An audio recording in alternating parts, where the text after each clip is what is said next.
gloire et louange reviennent à notre Seigneur. Vous pouvez vous asseoir. Merci. Que le Seigneur soit béni.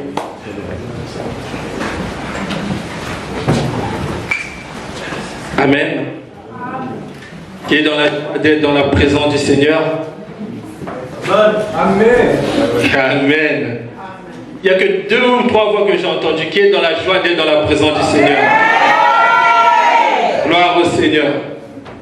Le thème que je nous propose en cet après-midi, c'est Dieu en toutes circonstances. Dieu en toutes circonstances. Quelle est la place que tu donnes à Dieu? Où mets-tu Dieu? Est-ce que Dieu est là en toutes circonstances dans ta vie? Est-ce que tu mets Dieu de côté? Est-ce que tu lui donnes la part qui lui est due? Et en cela, c'est pour ça que ce thème s'adresse à nous en disant Dieu en toutes circonstances. Le psaume 34, le verset 2.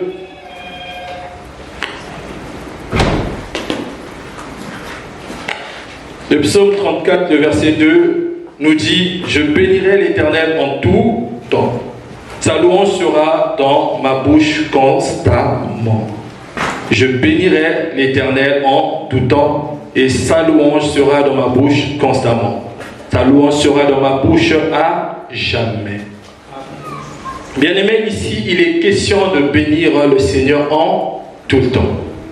Tu dois bénir le Seigneur du lever du soleil jusqu'à son couchant, chaque jour de ta vie. Selon que le Seigneur renouvelle le souffle de vie dans ta vie, tu dois bénir le Seigneur. Amen. Amen. Tu dois le bénir. Quand tu te lèves, tu vas au travail, tu fais tout ce que tu as à faire dans la journée. Quand tu reviens aussi, tu dois le bénir. Et même tout à l'heure, le frère Naël nous disait, même en journée, à tout moment, à toute heure, tu dois bénir le Seigneur. Nous allons aussi dans Matthieu 6. Matthieu 6, le verset 33, que nous connaissons très bien.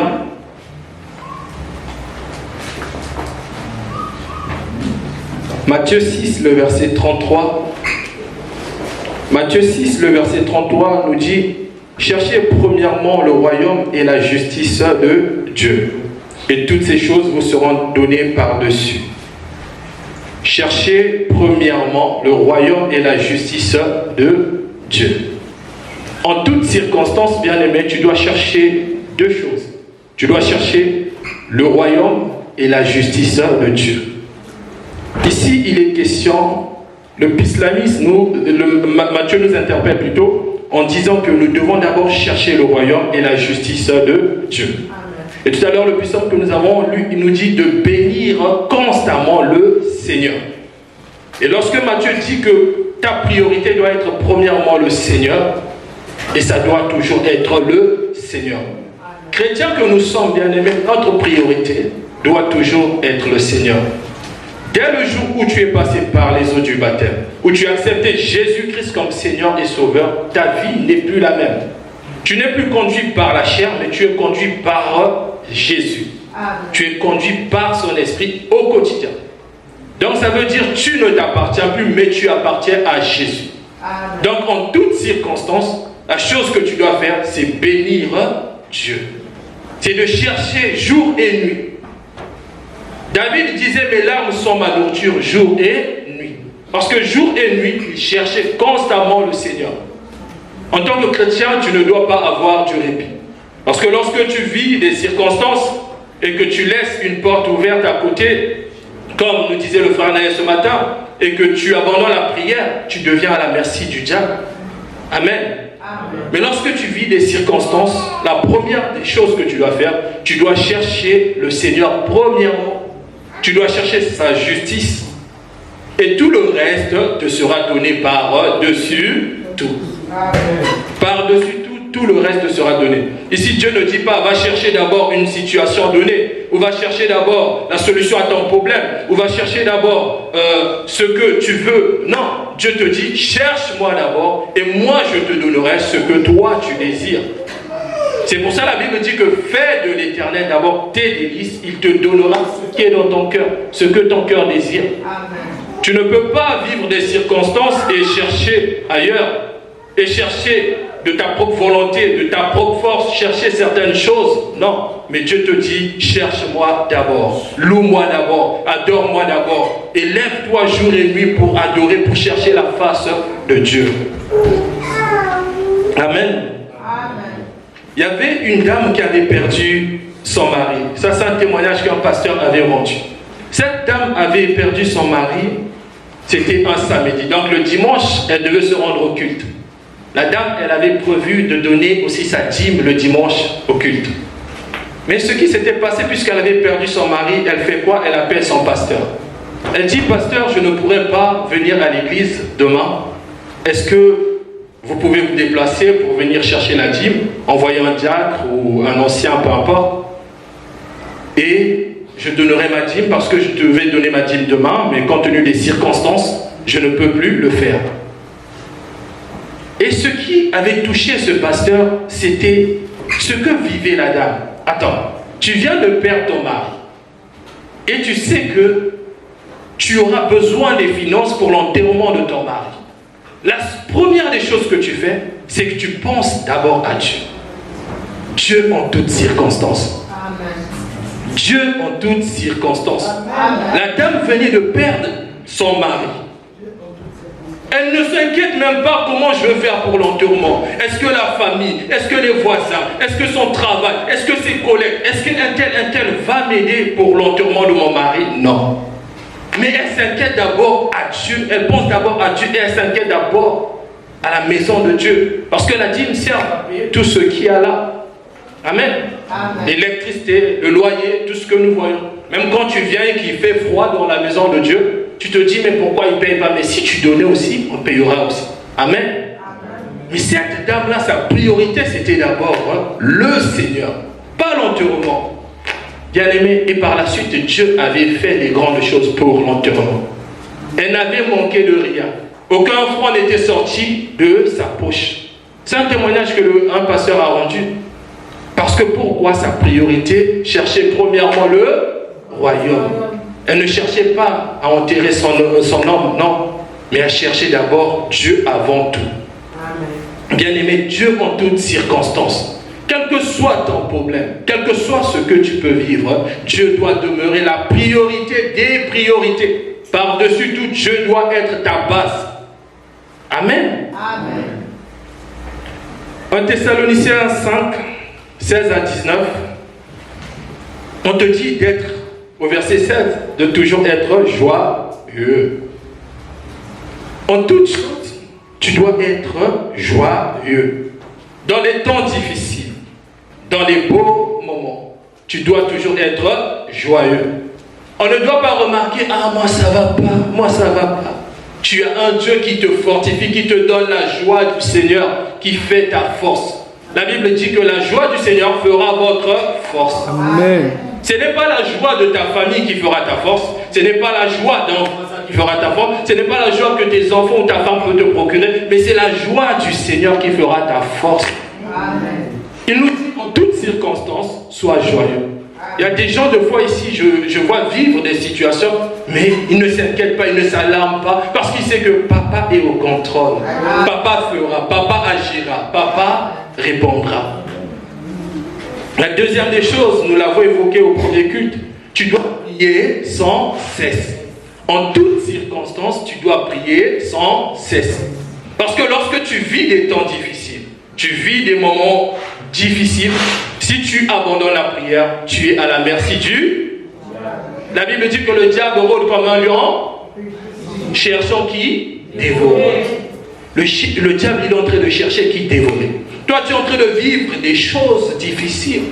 Tu vis des moments de trouble, où ta joie est troublée, où ta paix est troublée, où tu ne sais pas quoi faire. Mais tu es là. Qu'est-ce que je veux faire? Dieu te dit, garde la prière, comme nous l'avons évoqué. Je vous encourage tout à l'heure à aller regarder le message du premier culte. Il était très édifiant. Et au verset 18, on nous dit, tu dois rendre grâce. C'est la volonté de Dieu à notre égard en Jésus-Christ. Tu vis des circonstances, ne t'alarme pas. Ne pleure pas. Ne dis pas comment je veux faire. Je vous ai raconté le témoignage de la dame. La dame, elle n'était pas alarmée, bien qu'elle avait perdu son mari, mais sa priorité c'était le Seigneur. Quand tu vis des moments de trouble, Dieu doit être le premier rempart et le dernier rempart. Amen. Dieu doit toujours être au centre de ce que tu veux. Amen. Tu dois rendre grâce. Seigneur, je ne sais pas pour cette situation, pourquoi je vis ces combats, pourquoi je suis comme ça. Seigneur, je ne sais pas qu'est-ce qui se passe pour mon mari, pour mon foyer, pour mes enfants, pour mon travail. Mais en toute chose, je te rends grâce. Parce que je sais que tu feras. Parce que je sais que tu as la réponse à mes questions et la solution à mon problème. Il n'y a que Dieu qui peut faire, personne d'autre. Et on nous dit encore en toutes circonstances de ne pas éteindre l'esprit. Beaucoup d'entre nous, bien-aimés, en toutes circonstances, lorsque nous vivons des circonstances, nous éteignons l'esprit. Parce que pourquoi ça nous accable tellement? On est des hommes, hein. Même moi, des fois, quand je vis des pensées, des fois la prière, elle est un peu à côté. Hein. Il suffit juste après, tu vas te ressaisir. Bon, Seigneur, qu'est-ce que tu dis? On fait quoi? Deux fois, c'est ce que nous devons faire. Lorsque tu mets l'esprit de côté, ça veut dire que tu as mis la prière de côté. Ça veut dire, comme je venais de le dire, que le diable est à ta portée. C'est pour ça qu'il ne faut pas lâcher prise. Comme je t'ai dit, Dieu doit être ta base. Ici, je suis en train juste de booster un peu ta foi, de fortifier ta foi. Et lorsque on nous parle d'une circonstance, c'est quoi par définition? Une circonstance, on nous dit, c'est quelque chose qui accompagne un événement ou une situation. Cela caractérise aussi le moment présent, ce que tu es en train de vivre actuellement. Regarde-toi, bien-aimé, quel est ton problème actuel? Qu'est-ce que tu es en train de vivre? Qu'est-ce qui te fait mal?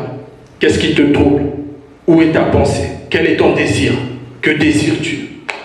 Dieu reste ton premier rempart ou le dernier rempart où tu as carrément abandonné Dieu et tu es en train de crier à Dieu et tu es en train de dire Seigneur, où es-tu?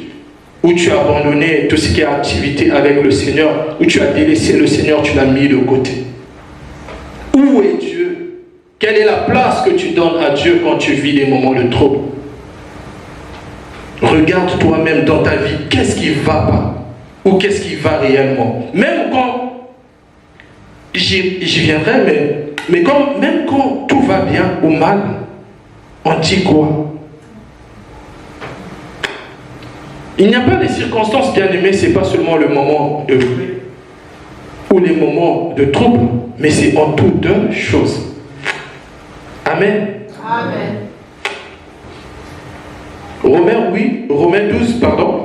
12, 15 nous dit quelque chose de très important. Romains 12, 15 nous dit « Réjouissez-vous avec ceux qui se réjouissent et pleurez avec ceux qui pleurent. » Donc, une circonstance est accompagnée de deux événements principaux.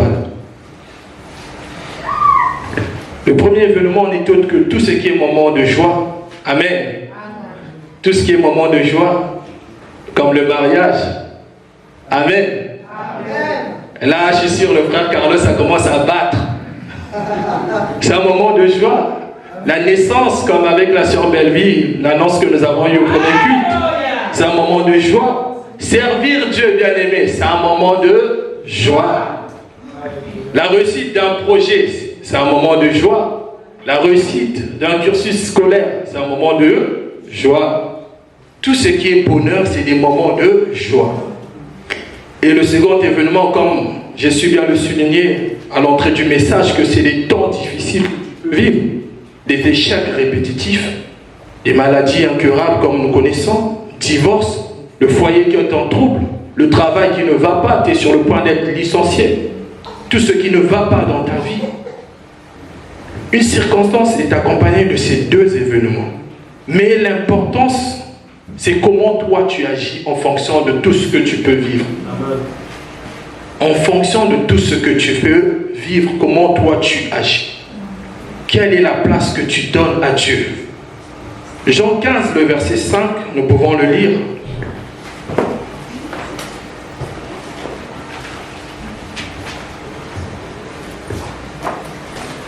Jean 15, le verset 5. Je suis le sceptre, vous êtes les serments. Celui qui demeure en moi et en qui je demeure porte beaucoup de fruits. Car sans moi, vous ne pouvez rien faire. Sans Jésus, tu ne peux rien faire. Sans Jésus, tu es à nu et à découvert. Sans Jésus, tu ne peux rien faire. Lorsque tu vis des temps de joie, accroche-toi encore à Dieu. J'ai vu beaucoup de frères et sœurs qui ont été bénis, mais qui ont lâché le Seigneur. Vous savez, la bénédiction a un temps donné. Avec Dieu, on dit que c'est de gloire en gloire. Dieu, il va te bénir là. Ça ne veut pas dire qu'il va s'arrêter de te bénir, non. Amen. Il va continuer à te bénir. Ça, ce n'est que la première bénédiction. Mais maintenant, si la première bénédiction que tu as reçue te fait fuir le Seigneur, comment tu vas faire pour les autres? Ça veut dire que tu as abandonné les autres bénédictions. Dieu va te bénir, tu vas t'enorgueillir, voilà, moi c'est moi, j'ai touché, voilà. Même les promesses que tu avais faites à Dieu. Ouf. Où sont les promesses que tu as faites à Dieu? Qu'as-tu promis à Dieu? Qu'avais-tu dit, Seigneur, quand tu feras ça, je donnerai même ce que je n'ai point jamais donné à l'église. Où sont ce que tu promets à Dieu? Parce que c'est ça notre vie à l'intérieur de nous. Tant que nous marchons toujours dans la chair, nous sommes des hommes, il y aura toujours la chair. Mais l'esprit doit primer. Parce que l'esprit va toujours te rappeler ces choses, va toujours te dire, va chercher le Seigneur, va te prosterner, va faire ci, va faire ça, va faire ça. Ma femme disait d'abord au premier culte que cette semaine c'était dur pour elle, j'étais là, je la boostais, allez, va prier, réveille-toi, prie, on va prier. Parce que c'est comme ça, quand vous avez l'esprit vous booste. Et vous ne restez pas au même endroit. Vous continuez à chercher le Seigneur. Et lorsque le Seigneur dit, je suis le sceptre, vous êtes les sarments, lorsque vous voyez, le sceptre est toujours attaché avec les sarments. À aucun moment, il se détache. Sarment que tu es, chrétien que tu es, tu dois rester attaché au Seigneur. Tu ne dois pas te détacher, à aucun moment. Tu dois chercher le Seigneur, tu dois toujours t'accrocher au Seigneur. Même quand tu vis des temps difficiles, comme je le disais, tu dois t'accrocher au Seigneur. Le Seigneur doit être ta priorité. Parce que lorsque tu te détaches, beaucoup de choses arrivent et nous le savons, bien aimés. Tu dois chercher la volonté de Dieu jour et nuit. Tu ne dois pas t'arrêter en chemin ou par rapport à ce que tu vis. Amen. Amen. J'aimerais nous donner quelques personnages bibliques qui se sont attachés à Dieu en toutes circonstances. Par rapport à tout ce qu'ils ont vécu, leur volonté a toujours été le Seigneur. 2 Samuel 12, tout le chapitre, vous le lirez même à la maison. Ici, nous pouvons voir David. David, l'enfant qu'il va avoir avec Bathsheba, va être frappé par Dieu. Dieu va reprendre la vie de cet enfant.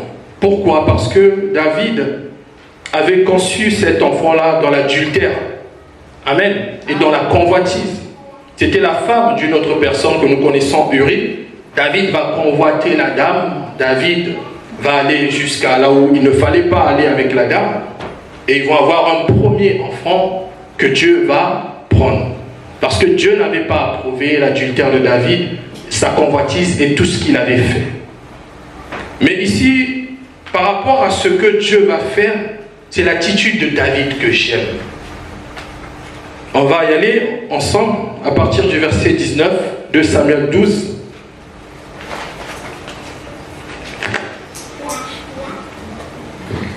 À partir du verset 19, on nous dit, David aperçut que ses serviteurs parlaient tout en bas, entre eux. Il comprit que l'enfant était mort. Il dit à ses serviteurs, l'enfant est-il mort? Ils répondirent, oui. Amen. Là, David déjà savait que Dieu lui avait dit, de toute façon je le prendrai. Mais David, il avait jeûné et prié pour cet enfant. Mais même quand Dieu va frapper cet enfant, va prendre cet enfant, ses serviteurs n'oseraient pas aller lui dire que l'enfant est mort. Mais lui-même, il va comprendre que l'enfant est mort. Et la question. Amen. Amen. Là, c'est un temps difficile qu'il est en train de vivre. Et le verset 20 nous dit quoi? Alors David se leva de terre, il se lava, il va aller se laver, se parfuma et changea ses habits. Puis il se rendit à la maison de l'Éternel et se prosterna devant, De retour chez lui, il demanda qu'on lui serve à manger et il mangea. Qui a compris là? Amen. Qui a compris réellement là? Amen. Deux choses qui se passent juste dans ces deux versets. La première des choses, il comprend que mon fils est mort, l'enfant est mort ou ma fille est morte. Et la deuxième des choses, David ne reste pas dans le deuil, non. David ne reste pas là encore à s'alarmer. David, qu'est-ce qu'il fait? Il va aller se laver, il va se parfumer. C'est comme si quelqu'un qui sort, il sort aussi. Il part dans la maison de Dieu. Il se prosterne. Se prosterner n'est autre que adorer Dieu, rendre gloire, élever Dieu, dire merci à Dieu. Et il vient chez lui. Comme le roi qu'il était, servez-moi à manger, il mange, voilà. Et quand il finit de manger, ses serviteurs sont même étonnés. Ils vont se dire, oh, quand l'enfant il était encore en vie dans le ventre, tu étais là, tu jeûnais et tu priais. D'où vient ce changement? Pourquoi ce changement?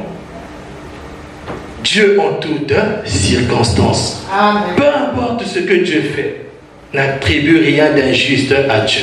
Peu importe ce que tu es en train de vivre, n'attribue rien d'injuste à Dieu. Reste accroché à Dieu. Serre ton Dieu. Attache-toi, comme on a dit, au sceptre. David, beaucoup, tu viens de perdre ton enfant, je ne pense pas que Dieu sera ta priorité. Nous savons déjà quand nous perdons des gens dans nos familles ce que nous faisons. Nous sommes là en train de pleurer. Ah, un tel est parti, comment je vais faire, etc. Ah, on a grandi ensemble, tout ça. Il y a la tristesse. Mais David, se laver, ça veut dire j'ôte ma tristesse. Je laisse ce que je suis. Maintenant, je me conforme à ce que tu dis. C'est repartir devant Dieu. David n'est pas resté dans ce deuil. Mais il s'est conformé à la volonté de Dieu. Il est parti adorer Dieu. Bien-aimé, et quand tu vis des moments de trouble, comme David il a fait, il est parti dans la maison de Dieu, ne fuis jamais la maison de Dieu. Parce que c'est là où de fois, Dieu va te faire du bien. Amen. Beaucoup d'entre nous, de fois, nous vivons des moments de trouble, mais ça veut dire on va se retrouver ailleurs. Mais ne fuis jamais Dieu, reste accroché à Dieu. Amen. Le deuxième personnage, nous le connaissons. Lui, en une journée, il a tout vécu. Carrément tout vécu. Mais sa foi est restée inébranlable. Des fois, même quand je me dis, ah, Job était comme on dit en anglais, un level, un autre niveau. Amen. Job 1, nous connaissons l'histoire. Dieu en toute circonstance. Garde ça à l'esprit. Je suis juste en train de booster ta foi. Amen. Au verset 15, Job, il va perdre les premiers serviteurs qu'il va perdre. Job 1, pour ceux qui ne sont pas encore à la page. Il y a aussi au tableau. Vous pouvez afficher Job 1, 15. Au verset 15, Job, il va perdre des serviteurs. Au verset 16, le feu de Dieu va consumer les brebis et les serviteurs encore de Job. Au verset 17, on va voler les chameaux et on va tuer d'autres serviteurs encore. Et au verset 18, le vent venu du désert va tuer ses filles et ses fils. Nous pouvons comprendre par là, en une journée, cet homme-là a tout vécu. Et à chaque fois, il y avait un messager qui venait lui annoncer une mauvaise nouvelle. Attends, ça fait trop pour un homme. Tu t'imagines, en une journée, on vient te dire, tu perds ton emploi. Tes enfants sont morts, ta femme a fait un accident, ton père là-bas, ça ne va pas, il est mort. En une journée, c'est incroyable. Même des fois quand je lis l'histoire de Job, je me dis, waouh. Il est vrai que, comme on dit, c'était une affaire entre Dieu, le diable, voilà. Mais il n'empêche que Job, il a tout vécu. Si c'était toi, qu'allais-tu faire en cette journée si tu vis ça? Allais-tu t'approcher à Dieu ou carrément, vraiment là, t'allais dire le ciel est contre moi, Dieu est contre moi. Je suis sûr que tu n'allais même plus prier peut-être. Après, je dis ça, je ne connais pas réellement ta foi. Chacun de nous a sa foi en Christ. Mais généralement, ces tragédies, quand tu les vis, revenir encore au Seigneur, c'est difficile. Hein? J'ai vu des gens perdre des êtres chers et ont abandonné carrément le Seigneur parce que Dieu a ôté cette personne de ma vie. Parce que Dieu n'a pas guéri cette personne. N'attribue rien d'injuste à Dieu. Le verset 21 à 22 de Job 1 toujours. Il dit, je suis sorti du ventre de ma mère nu, et nu je retournerai dans le sein de la terre. L'Éternel a donné, et l'Éternel a repris, que le nom de l'Éternel soit béni. Le verset 22 que j'apprécie amplement dans ce livre. En tout cela, Job ne pécha. En tout cela, Job ne pécha point. Nous déjà, il t'arrive seulement quelque chose, tous les mots que tu connais, tout le dictionnaire de ta bouche. Dieu a fait ci, un tel a fait ci. Job ne pécha point. Dis avec moi Dieu en toutes circonstances. Dans ce que tu peux vivre, Dieu doit demeurer ta base. Tes fondations inébranlables, c'est Dieu. Et un point très important que j'aimerais souligner dans l'histoire de Job, Job 2, le verset 9, il lui restait une personne, mais cette personne-là... Job 2 plutôt, le verset 9, sa femme lui dit, sa femme lui dit, tu demeures ferme dans ton intégrité, maudit Dieu et meurs. Tu demeures ferme dans ton intégrité, maudit Dieu et meurs. Lorsqu'on parle de l'intégrité ici, c'est quelqu'un qu'on ne peut pas corrompre. Quelqu'un qui est intègre, c'est quelqu'un qu'on ne peut pas corrompre. Qu'on ne peut pas dire fais ça, fais ça, fais ça. Job était de ces personnes qu'on ne pouvait point corrompre. Même lorsque ses amis viendront l'accuser à tort, lui diront, mais confesse ton péché, dis ce que tu as fait. Job est resté dans sa position. C'est quelqu'un qui était intègre qu'on ne pouvait point corrompre. Mais ce qui me choque ici, c'est la réponse d'une femme. Une femme est censée être ton pilier, ton bras droit. Elle est censée te soutenir sur terre. Elle est censée être ton aide, comme le dit la Bible. Mais ce genre de femme qui te dit, tu demeures ferme dans ta foi, en gros, dans ce que tu fais avec Dieu, malgré ce que tu es en train de vivre. Toi, tu demeures là, dans le Seigneur. Tu t'accroches à Dieu. Tu es en train de servir Dieu. Tu vis des temps de galère. Tu vis des maladies incurables. Tu vis ceci, mais tu demeures ferme. Mais la femme de Job, je vous assure qu'elle était mauvaise. Je suis désolé de le dire, mais ouais. Une femme ne peut pas te dire maudit Dieu et voilà, meurt. Elle encourageait carrément son mari à aller se pendre, à faire quelque chose ou je ne sais quoi. Bien aimé, il est très important de bien choisir votre entourage, vos fréquentations, même la personne avec qui tu te maries. Ah oui, il est très important de bien choisir. Tu dois bien choisir parce que la personne avec qui tu vas choisir doit t'aider, doit t'encourager dans ta foi. Ce n'est pas une personne qui doit te ramener dans les bois de nuit. Ce n'est pas une personne qui doit te ramener à gauche ou à droite. Non, c'est une personne qui doit te permettre de t'accrocher à Dieu. Amen. Et non t'encourager comme la femme de Job. Maudit Dieu et meurt. Parce que la souffrance était tellement, parce que Job ne pouvait plus. Et elle est là, maudit Dieu et meurt. Comme ça, elle sera célibataire. Elle ira commettre maintenant, voilà, adultère, comme on dit. Choisis bien ton entourage et demeure ferme. Amen. Dieu en toute Amen. Je suis juste en train de booster ta foi. C'est par là que je veux finir. Nous connaissons dans Acte 16 l'histoire de Paul et Silas. Eux aussi, ce sont des gens qui ont vécu des temps difficiles. Ils étaient dans une prison, enfermés, enchaînés. Là, dans une prison, en ce temps-là, je ne sais pas comment c'était les prisons, mais déjà de nos jours, tu vois que les 4 murs de la prison, ou à l'intérieur de la salle où tu es enfermé, tu ne vois que ça. Même des fois, la lumière du jour, il y a des prisonniers dans ce monde, ils n'arrivent même pas à voir la lumière du jour. Mais leur préoccupation de Paul et Silas n'était pas ce qu'ils vont devenir. Ils ne s'inquiétaient pas quel sera leur sort ou qu'est-ce qu'on va les faire. s'ils allaient être condamnés, s'ils allaient être tués, leur problème, ce n'était pas ça. Mais leur problème, c'était la louange. En temps difficile, loue Dieu. En temps difficile, crie à Dieu. Souvenons-nous du passage aussi de Josué devant Jéricho. Il n'en fait que louer. Loue Dieu dans les temps difficiles. Des fois, tu n'auras pas des mots pour parler, pour dire Seigneur, Seigneur, mais même une louange à la maison. Au travers de cette louange-là, tu te prosternes et tu es entré là, seulement à écouter, à répondre à ces paroles que tu entends. Parce que c'est ce que Dieu de foi veut. Où est la place de Dieu dans les temps difficiles? Que fais-tu? Ou même dans les beaux moments? J'ai beaucoup insisté sur les temps difficiles parce que généralement, lorsque tout va bien, on est bien. Mais c'est plus dans les temps difficiles où quand tout va mal que tu fuis de foi à Dieu, ou même qu'on s'accroche de foi à Dieu.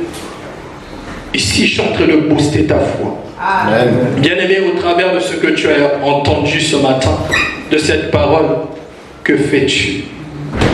Comme je le disais, Paul et Silas, l'épreuve qu'ils vivaient, de par leur louange, les liens ont été rompus. Alléluia. Tous les prisonniers qui étaient là, qui devaient être tués ce jour-là, qui devaient être condamnés peut-être, je ne sais quoi, à 10 ans, à 20 ans de prison ferme, ils ont été libérés. De par ta louange, ta famille peut être libérée. De par ce que tu fais, les chaînes peuvent être brisées. Parce que Dieu est avec toi. Tu n'es pas n'importe qui. Tu es la fille et le fils de Dieu. Que le Seigneur te bénisse. Est-ce que tu peux te lever? On va prier, bien-aimé.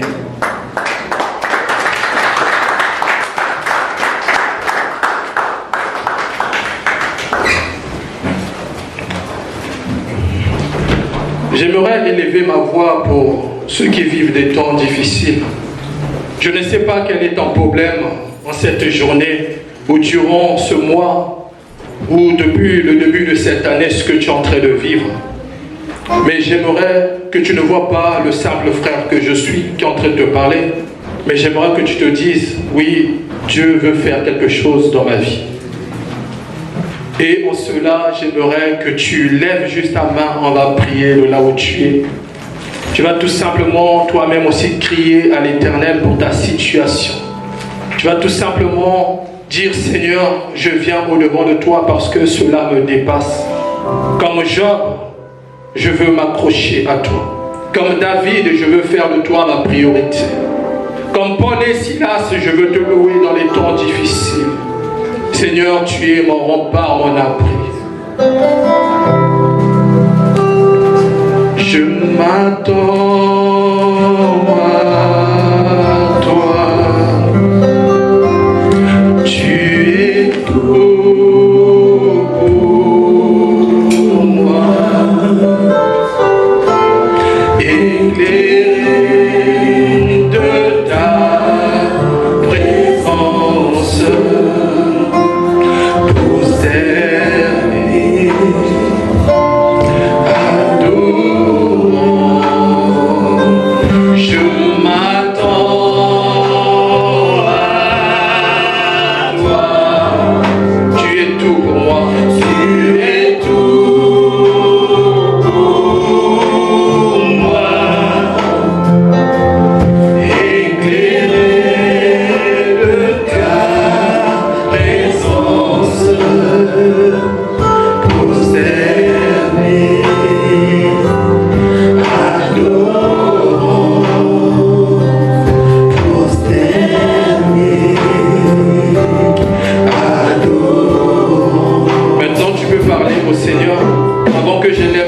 Est-ce que tu peux prier pour ce qui te fait mal? Je ne connais pas ton problème, mais crois que le Seigneur est en train de t'écouter à cet instant.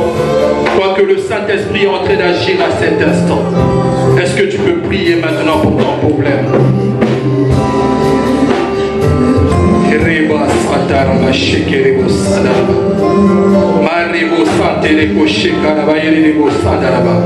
Élève ta voix, bien-aimé. Si tu as un problème, n'hésite pas, élève ta voix.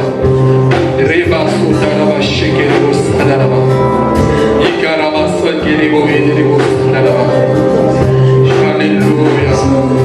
Père, entends nos prières. Selon qu'il est écrit, lorsque les justes crient à toi, tu réponds.